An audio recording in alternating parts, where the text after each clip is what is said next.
My roommates told me to stop meal prepping in containers, so I prepped their financial disaster instead. I was the only one who actually cooked in our 4-person house in downtown Portland. Every Sunday, like clockwork, I'd transform our cramped kitchen into my personal culinary sanctuary. For 3 solid hours, I'd chop vegetables, marinate proteins, and portion out healthy meals for the entire week. Mason jars filled with overnight oats lined one shelf. Glass containers of perfectly seasoned chicken and quinoa occupied another. My rainbow of prepped vegetables looked like a Pinterest board come to life. Meanwhile, my 3 roommates, Blake, Cameron, and Zoe, survived on DoorDash notifications and whatever they could pilfer from my carefully organized meal stash. It started innocently enough. Just missing containers here and there. Blake, a wannabe influencer who spent most of his trust fund on energy drinks and Supreme hoodies, would shrug after demolishing my honey garlic salmon. "Sorry, Aria.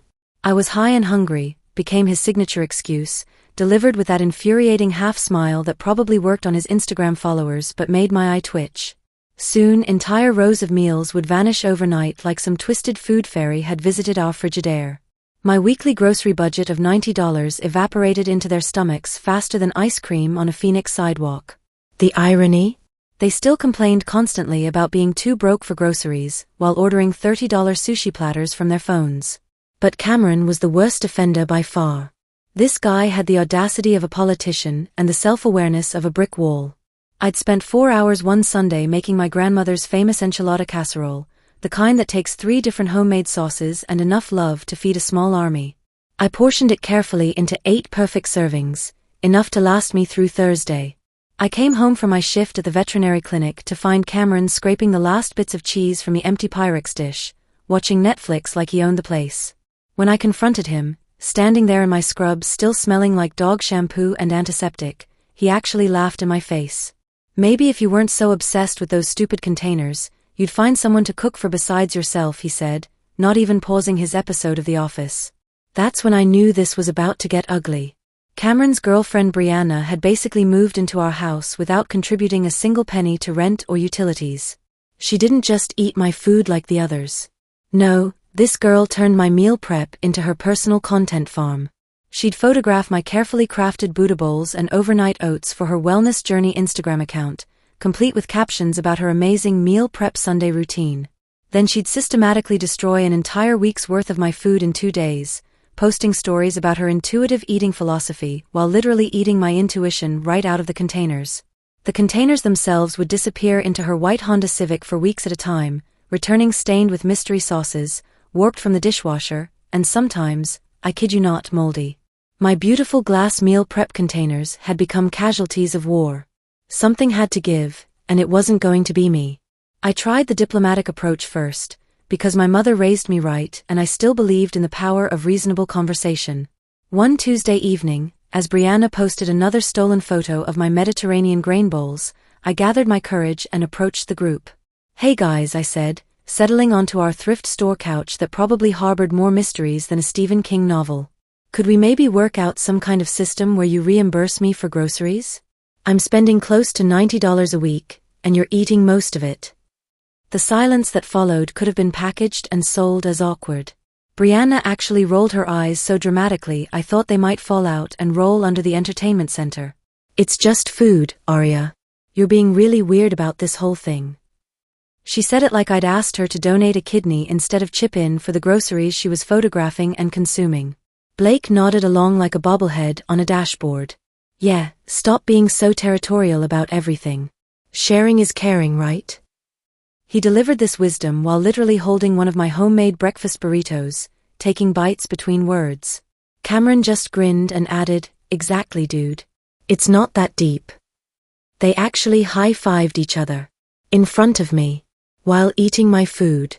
I suggested a house meeting, thinking maybe a formal discussion would help us reach some kind of adult resolution.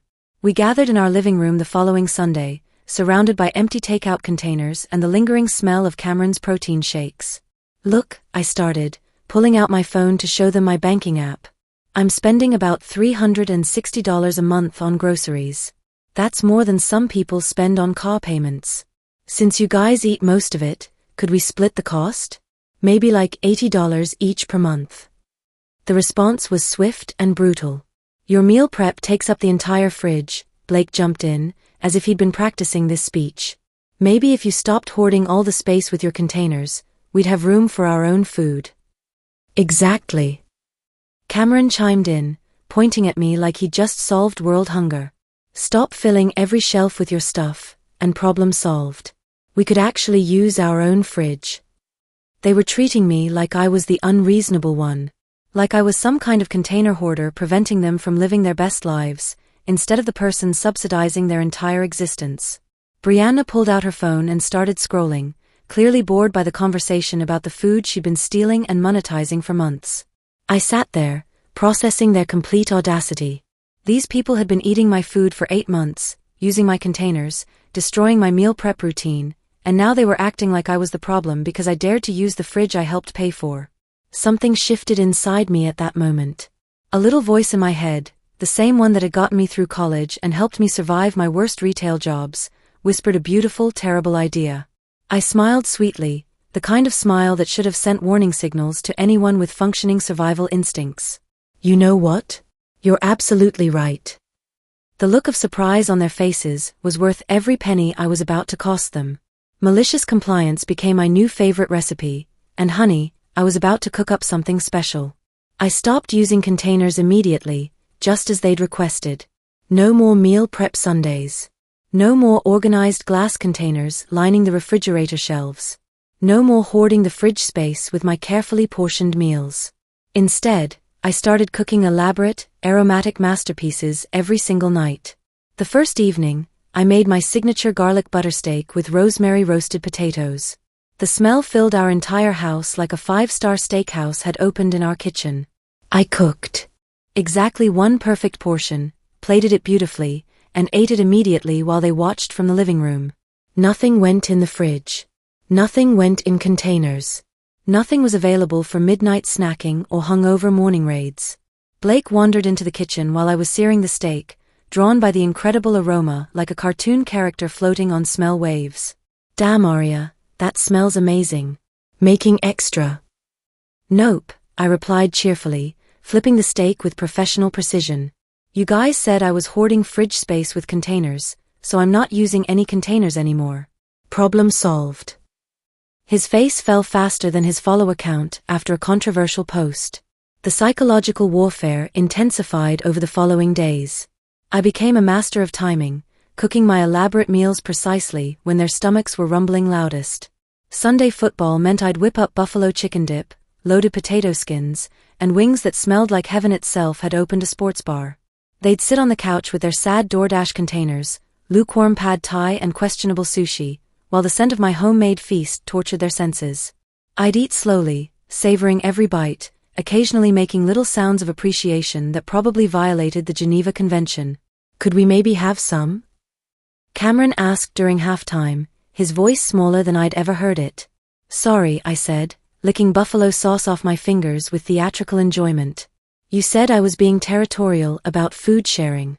I'm just respecting your boundaries." My new meal prep strategy was even more diabolical. I'd still make huge batches of incredible food, enough to feed a small army, but everything went straight into a lockbox in my bedroom.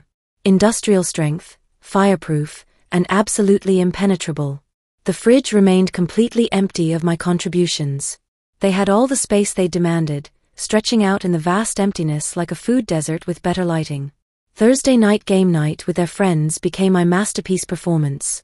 For 3 hours, I cooked an entire feast: honey barbecue wings, loaded nachos with 3 types of cheese, spinach artichoke dip that belonged in a museum, and jalapeno poppers that could make angels weep. The house filled with aromas so incredible that their friends kept wandering into the kitchen, following their noses like bloodhounds. "Dude, your roommate is an amazing cook," one of Blake's influencer friends said, inhaling deeply near the stove. "Are you guys eating together?" The awkward silence that followed was delicious. But I wasn't done yet. Not even close. Game night was about to become my Broadway debut in the theater of petty revenge. As their friends started arriving, a mix of Blake's fellow wannabe influencers and Cameron's gym buddies, I kicked my cooking into overdrive. The kitchen became my stage, and I was about to deliver the performance of a lifetime. I started with my famous buffalo chicken dip, the kind that bubbles and browns on top like molten gold. The smell alone could make vegetarians question their life choices. Then came the loaded potato skins with real bacon bits, sharp cheddar, and chives from the herb garden I'd been maintaining on our windowsill. The jalapeno poppers were next, cream cheese and cheddar wrapped in bacon, because I don't believe in half measures when it comes to revenge. Finally, my piece de resistance, homemade nachos with pulled pork that had been slow cooking since dawn, 3 types of cheese, and fresh pico de gallo that looked like a rainbow had exploded in the best possible way. Their friends kept gravitating toward the kitchen like moths to a flame, drawn by aromas that probably violated several ordinances about cruel and unusual punishment. "Holy shit, this smells incredible," said one of Cameron's gym friends, a guy named Jackson who looked like he could bench press a small car. "You cooking for everyone?" I smiled sweetly while arranging my feast on a single plate. "Oh no, this is just for me. My roommates asked me to stop using containers and hoarding fridge space, so I'm being very respectful of their wishes." The confusion on Jackson's face was priceless. "Wait, what?" Meanwhile, Blake, Cameron, and Brianna were trying to act casual in the living room, pretending they weren't slowly dying inside while their friends asked increasingly pointed questions about the incredible smells and the weird tension in the house. "So like, you told your roommate not to share food?" asked one of Brianna's Instagram friends, a girl named Kennedy who had the kind of voice that could cut glass. The judgment in her tone was sharper than my Japanese chef's knife. "It's complicated," Brianna mumbled, suddenly very interested in her phone screen. Another friend, some guy in a vintage band t-shirt that probably cost more than my monthly utilities, shook his head slowly. "That's literally the dumbest thing I've ever heard. Who complains about free homemade food?" I settled at the kitchen counter with my loaded plate, eating slowly and making appreciative noises that could probably be heard from space. Each bite was a small victory, every satisfied sigh a tiny dagger to their pride. Their friends were not subtle about their disapproval. Comments flew around the living room like angry wasps. "You guys are idiots. I would literally pay someone to meal prep for me. This is the weirdest roommate situation I've ever seen." Blake tried to save face by ordering an expensive spread from their favorite wing place, but lukewarm delivery food can't compete with the sight and smell of fresh, homemade perfection. Their friends picked at the soggy wings while casting longing glances toward my feast. The evening reached its crescendo when Kennedy flat out asked, "Brianna, didn't you used to post pictures of amazing meal prep stuff? What happened to that?" The silence was so thick you could have meal prepped it into containers. That's when I knew I had them exactly where I wanted them. But this was just the beginning of their education in consequences. 2 weeks of empty fridges and aromatic torture had worn them down like water on stone. Every morning brought fresh torment. I'd wake up early and make elaborate breakfast spreads, fluffy pancakes with real maple syrup, crispy bacon that sizzled like a symphony, and eggs Benedict with hollandaise sauce I made from scratch. The smells would drift through the house like culinary ghosts, haunting their dreams and their empty stomachs. They'd stumble into the kitchen, drawn by the incredible aromas, only to find me finishing the last perfect bite and washing my single plate. The disappointment on their faces became my daily dose of vitamin petty. "Morning, guys." I'd chirp cheerfully. "Beautiful day, isn't it? I love how much fridge space you have now." Blake started looking gaunt. His influencer photos became increasingly filtered as dark circles appeared under his eyes like purple storm clouds. The comments on his posts shifted from heart eyes emojis to concerned questions about whether he was eating enough. Cameron's gym performance apparently suffered so badly that his trainer asked if he was on some kind of extreme cut. The irony was lost on him, but not on me. Brianna's Instagram engagement plummeted without my photogenic meals to steal. Her followers started asking why she'd stopped posting her amazing meal prep content. She had to get creative with angles and lighting to make her sad desk salads look remotely appealing. The psychological warfare had reached peak effectiveness, but I wasn't prepared for how pathetic they'd become. They started lurking around the kitchen whenever I cooked, like hungry vultures circling roadkill. The desperation in their eyes was almost enough to make me feel sorry for them. Tuesday morning, Cameron cracked first. He shuffled into the kitchen while I was making my signature breakfast sandwich, everything bagel, cream cheese, smoked salmon, capers, and red onion. The combination of toasted bagel and salmon made him actually whimper. Okay, he groaned, running his hands through his unwashed hair. "We get it, all right? We were being stupid." Can we please work out some kind of food budget? We'll pay you to meal prep for everyone again. Blake nodded eagerly from the doorway, looking like a golden retriever who'd learned his lesson about stealing food. Yeah, Arya, we're sorry. We'll split groceries, whatever you want. Just, please. I'm so tired of ramen and sadness. Even Brianna emerged from her room, looking like she hadn't slept in days. We'll do whatever. I can't keep buying overpriced salads that taste like disappointment. I paused mid-bite, letting the moment stretch like good cheese on pizza. They were broken, hungry, and desperate. It was beautiful. Actually, I said, pulling out my laptop with fake enthusiasm, I already found the perfect solution while you guys were figuring things out. Their faces lit up with hope. Sweet, naive hope. There's this amazing meal delivery service that just launched in Portland. They have incredible reviews, and they're offering a group discount for households that sign up together. I turned my laptop screen toward them, displaying a professional-looking website I'd spent considerable time researching. It's called Gourmet Gardens Premium Meal Solutions, I continued, trying not to smile too obviously. They deliver chef-prepared, Instagram-worthy meals right to your door. No more grocery shopping, no more cooking, no more container drama. They leaned in like I was revealing the secrets of the universe. The beauty of a perfect trap is that your prey walks into it willingly, practically begging you to spring it. This looks amazing, Brianna said, practically drooling over the photos of artfully arranged meals on my laptop screen. The website was gorgeous, professional photography, testimonials from satisfied customers, and meal descriptions that read like poetry. These portions look huge, and look at that presentation. Blake crowded closer, his influencer brain immediately calculating the content potential. Dude, these would be perfect for my Instagram. Way better than those basic meal prep containers. I nodded enthusiastically, channeling every ounce of fake excitement I'd learned from years of retail customer service. Right? And the best part is the group discount. If we all sign up together, it brings the cost way down. Cameron was already reaching for the laptop.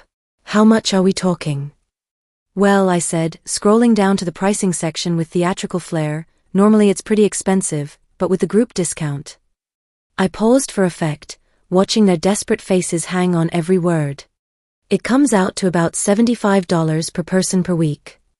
Their faces fell slightly, but hunger makes people do stupid things. That's like $300 a month each, Blake calculated slowly, his influencer math skills finally kicking in. But think about it, I continued smoothly, that's less than you're spending on DoorDash and random takeout. Plus, you'll never have to grocery shop, cook, or clean up again. And look at these meals, they're basically restaurant quality. I clicked through photos of truffle mac and cheese, seared duck breast with cherry reduction, and lobster tail with garlic butter. Their stomachs audibly rumbled in harmony like some kind of desperate hunger choir. The only thing is, I added casually, they require a minimum commitment to get the group discount. But it's totally worth it for meals this good. Brianna was already grabbing the laptop without reading anything. Whatever, I don't care. Where do I sign up? I'm so tired of spending $40 on salads that taste like sadness. Just click through the registration, I said helpfully. It's pretty straightforward. She tapped through screen after screen, entering her information with the focused intensity of someone who hadn't eaten a decent meal in 2 weeks. Credit card number, billing address, emergency contact, she filled it all out without reading a single word. God, this is taking forever, she complained, clicking agree on multiple terms and conditions pages. Why do they need so much information for food delivery? They're just being thorough, I assured her. Premium services always have more detailed onboarding. Blake and Cameron followed suit, their desperation overriding any common sense about reading the fine print. They complained about how many steps there were, how long the forms took, how their fingers were cramping from typing. But they never read a single word. They never noticed that the group discount page was actually the commitment terms page. They never saw the small print about the 52-week minimum subscription. They never questioned why premium meal delivery cost exactly $300 per person per week. They never wondered about the substantial early termination fee buried in paragraph 17 of the terms and conditions. As Brianna hit the final confirm subscription button, I felt a satisfaction deeper than any perfectly portioned meal I'd ever prepared. Congratulations, I said brightly. You're all set up. Your first delivery starts next Monday. They high-fived each other like they'd just solved world hunger instead of committing financial suicide. I started quietly packing that same night. My studio apartment across town was already lined up, complete with a kitchen island perfect for meal prepping and a refrigerator that would be mine and mine alone. As I packed my rescued containers, the ones I'd managed to retrieve from Brianna's car graveyard, I felt lighter than I had in months. The note I left on the empty fridge was a masterpiece of cheerful passive aggression. Dear roommates, congratulations on your new meal subscription. You're now enrolled in Gourmet Garden's Premium Meal Solutions, $300 per person per week for 52 weeks of chef-prepared excellence. Your first charge hits tomorrow. Since you wanted more fridge space, I've moved out to give you all the space you could ever need. No more container hoarding from me. Thanks for teaching me that sharing isn't always caring, and that sometimes the best revenge is giving people exactly what they ask for. Enjoy your gourmet journey. Zoxo, Aria. P.S. The early termination fee is in the fine print. But I'm sure you all read that thoroughly before signing up. Face blowing a kiss asterisk. My phone started buzzing before I'd even reached the freeway. Blake called first, his voice cracking like a teenager going through puberty. Aria, what the hell? This subscription is $16,000 per person for the year. You have to help us cancel this. I let it go to voicemail. Cameron texted in all caps, this is insane. The cancellation fee is $5,000 each. What kind of food delivery costs this much? I screenshot it for my personal collection. But Brianna's reaction was the crown jewel. She left a voicemail that was equal parts rage and panic, her voice climbing octaves like a fire truck siren. Aria, you psychotic bitch. This isn't even a real meal delivery service. It's some kind of luxury chef catering thing for millionaires. The cancellation fee is more than my car payment. You can't just leave us like this. We're going to sue you. This is fraud. This is. The message cut off, presumably because she'd exceeded the voicemail time limit while having her breakdown. I saved it as my new ringtone. Over the next few days, my phone became a symphony of desperation. They called, texted, emailed, and even tried to reach me through my social media accounts. Blake posted a series of Instagram stories about toxic roommates and financial abuse that got exactly zero sympathy from his followers, who remembered his previous posts about stealing food. Cameron apparently tried to dispute the charges with his credit card company, only to discover that legitimate businesses with proper terms and conditions are remarkably difficult to dispute when you voluntarily signed up and agreed to everything.